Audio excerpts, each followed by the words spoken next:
Sarah Hanson-Young joins me now for more. Senator, thanks very much for your time. Can I start by asking about what we just heard from the RFS? Do you take them at their word? Well, look, I think the firefighters, and whether they are the professionals or those that volunteer their time and risk their lives on a daily and weekly basis at this moment, are doing everything they can, and thank goodness for that.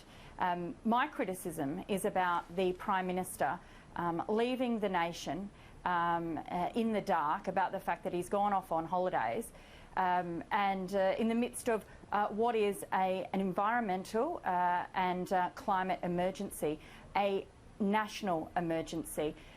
He wasn't upfront with people about this, Tom. This has only come out because questions have been asked. Only a couple of days ago, the Deputy Prime Minister couldn't even tell us whether he was the acting Prime Minister. And the Prime Minister's office and senior cabinet members obviously know this isn't a good look. Otherwise, they would have been totally upfront about it and been very clear with the Australian people that this was the plan. Always in these situations, it's the cover-up that's worse than the crime itself.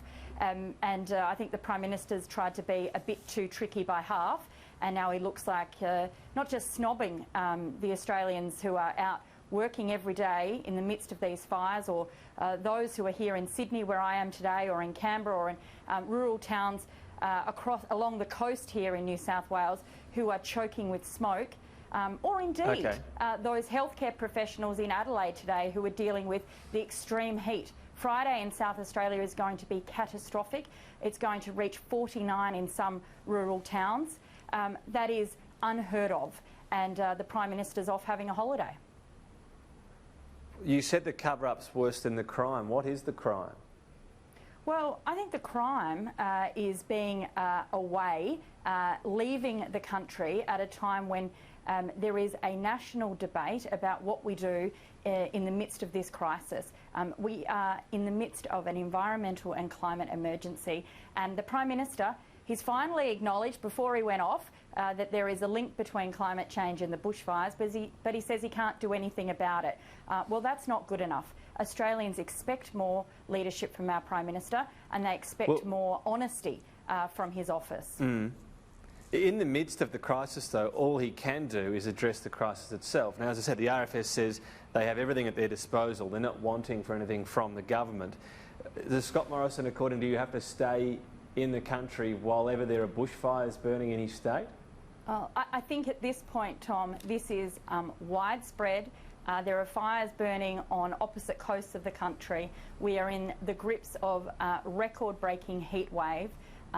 Sydney, Canberra, rural towns throughout New South Wales have not experienced before the inundation of air pollution that they've had for the last 2 weeks. No one could discount that this is unprecedented. And when things like this happen, if you've got the chop job, you stick around. That's part of the that's part of the gig. And if the Prime Minister didn't want that type of responsibility, if he wasn't up for that type of leadership, then he probably should have said something before the May poll. Well, he's taking a few days off before he'll be back at work before Christmas, working through January as well. I understand, I think he's got his wedding anniversary at some stage, so he works through that before going on overseas trips as well in January. Are you saying that while ever these fires are burning, and they could be for weeks, that he should be on the job regardless? And if so, what would he actually be doing at that stage? Well, look, Tom, this is about the fact that we need leadership right now. We've got community members, we've got members of the public, we've got other members, elected members of his own party, crying out and saying this is the moment to take serious decisions and make some policy decisions around how we tackle the climate crisis. And the Prime Minister that is one aspect that's being spoken about, but that's not going to affect the bushfires now, quite clearly, anything we do now on climate change in terms of policy.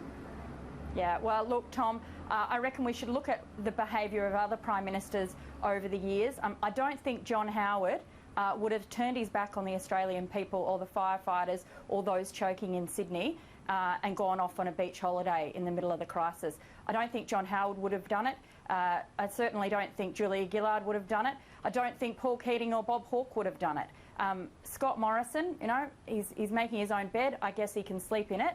I think it's the wrong call, and clearly he knows, and his office knows, that it wasn't the right call, because otherwise they would have been upfront with people about it. It's the sneakiness and the trickiness about this that really stinks. You missed out on one former PM, Tony Abbott, a firefighter as well. Well, I reckon Tony Abbott probably would have been in there fighting the fires. I mean, we've come a long way when you start comparing the attitudes and the activities of Tony Abbott being somehow perhaps better than Scott Morrison's on this. I mean, that says a lot in itself, doesn't it? All right. The use of coal around the world, so we've had the International Energy Agency put out its latest predictions and forecasts. It will not reduce over the next 5 years. There's strong demand from several areas, India, Indonesia, Vietnam in particular. So if Australia exits the market, would that have any real impact? Look, Australia has a huge role to play here, and I just want to reference those comments by Matt Kean, the New South Wales Environment Minister, last week, when he made it very clear, in the midst of this crisis, the leadership vacuum from Scott Morrison and his federal counterparts, that actually Australia does have a significant role to play, and one of those is when it comes to the coal that we export and the fossil fuels that we export. Coal in particular, most of the coal that Australia mines, we send offshore and it gets burnt overseas and makes climate change worse. We do have a role to help our neighbours and work in our region to transition faster and quicker to renewables, and that's where Australia should be going. It's good for jobs too. Australia is developing the hydrogen policy, so that arm is being developed. But this short-term aspect, because hydrogen right now is not viable to export, the technology is just not good enough. There is demand from India, Indonesia, Vietnam, as I said, Brazil, China obviously, massive demand there, and there are other coal sources around the world. So if the demand's there, we exit. That doesn't mean that amount of coal exits the market. Well, we are the world's largest coal exporter, Tom. We have a huge role to play. And if we want the rest of the world, as we know the science demands, to transition away from fossil fuels and towards clean, renewable energy, we have to show some leadership, and that means phasing out our coal exports, not opening up any more coal mines. Every time we send a shipload of coal overseas, it gets burnt and makes climate change worse. We've just heard today that our farmers are copping it already when it comes to climate change. 22% the profits are down on our farms because of climate change. $1.1 billion lost each year since 2000. We have to get serious. We've got to take this not just from a global perspective, but even from just a national security perspective. Climate change is killing us. Coal is killing us, and we have to do something about it, and we can. The global perspective is key, though. Let me ask you about the global perspective and what people are doing or not doing, because the latest COP, the climate conference, ended without agreement. One of the key issues is agreements on reductions in trading, how these reductions are measured and then how countries can trade them. That wasn't Australia holding up that. That was China, India, Brazil, other developing countries that want looser rules. Should you be calling them out more? Look, we need to be... anyone who is serious about tackling climate change and taking the real science on board needs to be demanding that all world leaders do more and do better. What I'm extremely upset about, as are many Australians, Tom, is that we had, in the midst of bushfire crisis here in Australia, our cities smothered in air pollution and smoke. We had our energy minister over in Madrid arguing for Australia to pollute more, arguing for credits, these Kyoto credits, so Australia could keep polluting more. It is just, it's just madness. It's not where we need to go. And we do need to get other countries over the line more. Absolutely we do. The problem is, Tom, it's very hard for Australia to hold our head high in any of these forums when we've got our government trying to cook the books. I mean, the kind of argument Australia was putting forward... I just want to ask you, we don't have a lot of time, I just want to ask you about that carryover question though, because Australia, there aren't going to be a lot of countries with the carryover, if you like, but Australia has pledged that if it has overachievement within this agreement out to 2030, it won't, like some countries would do, sell that overachievement to other countries that have underachieved. So the globe will, if you like, bank that overachievement. Do you welcome that?